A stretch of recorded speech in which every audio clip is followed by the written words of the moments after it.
Labas vakaras. Eteryje nauja savivaldos savaitė. Praėjusį ketvirtadienį automobilių sporto klubas Ajax su Druskininkų savivaldybė pasirašė bendradarbiavimo sutartį dėl rugsėjo 17 dieną Druskininkuose organizuojamų aukščiausio lygio automobilių ralio lenktynių.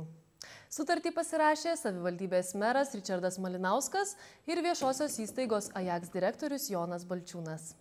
Rugsėjo viduryje mūsų mieste rengiamas finalinis Lietuvos ralio čempionato etapas, kuriame bus galima ne tik stebėti varžybas, bet ir pasigrožėti galingais automobiliais, komandų pasirodymais bei patiems tapti daugybės kitų pramogų dalyviais. Tikimasi, kad renginys taps tradiciniu ir sutrauks daugybę druskininkiečių bei kurorto svečių. Kompanija Ajax yra žinoma automobilių sporte, dar netgi nuo tų laikų, kada ir man teko sportuoti. Ir aš manau, kad renginys bus tikrai vertas Dzūkijos, vertas Druskininkų regionų. Dėl triukšmingumo ar dėl kažkokių kitokių dalykų tikrai nereikėtų pergyventi, nes pačios varžybos vyks ne mieste, jos vyks kažkur tai kaimo vietovėse, miškų vietovėse ir to triukšmo tikrai nebus. Na, o žinant ir iš patirties, kurią turiu taip pat automobilių sporte, būtent automobiliai, greitis tikrai pritraukia daug žmonių.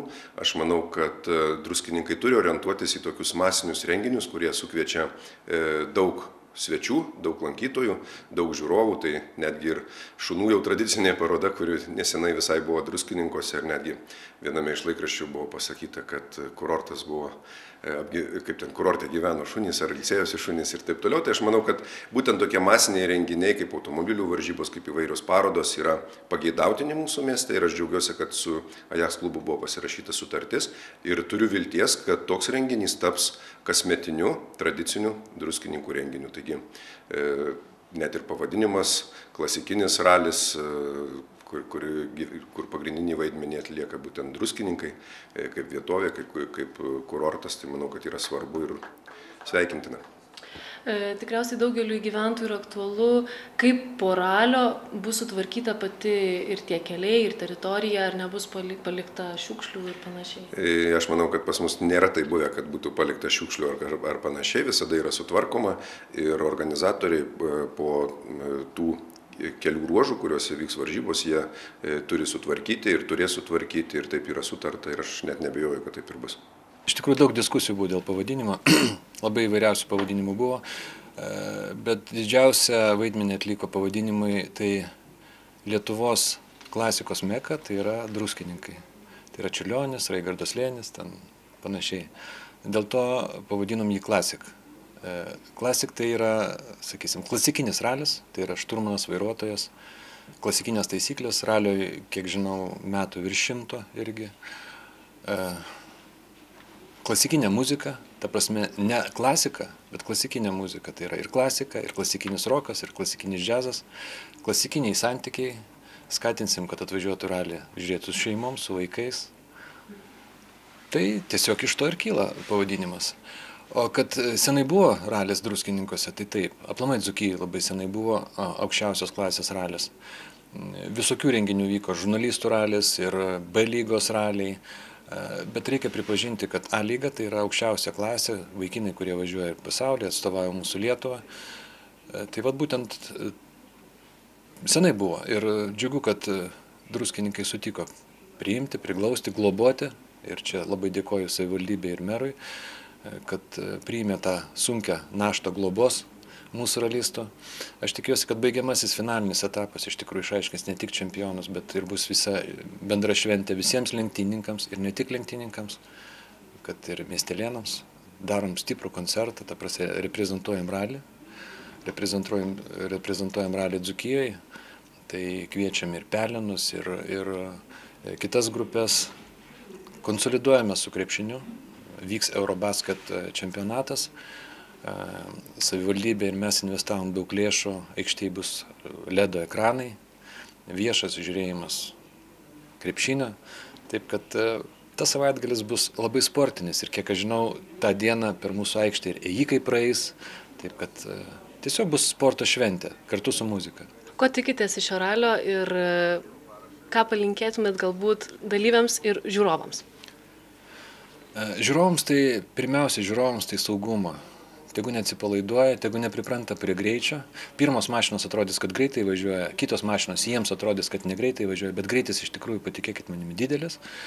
Mašina žvyrkelio, jeigu yra truputėlį tiesiosios iki 180-200 km per valandą išvysto, tai jokių būdų nelysti į trasą, saugoti savo artimai.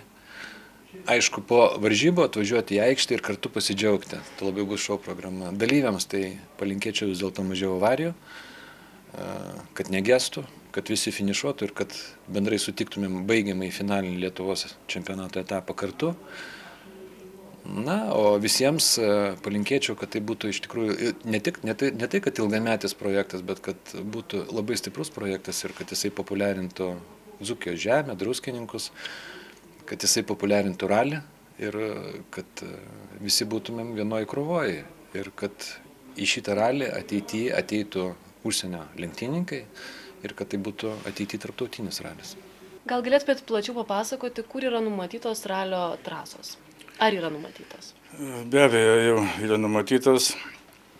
Ralis susidės iš 10 greičio ruožų.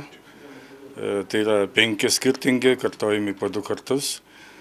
2 greičio ruožai žvyriniai bus Druskininkų rajone.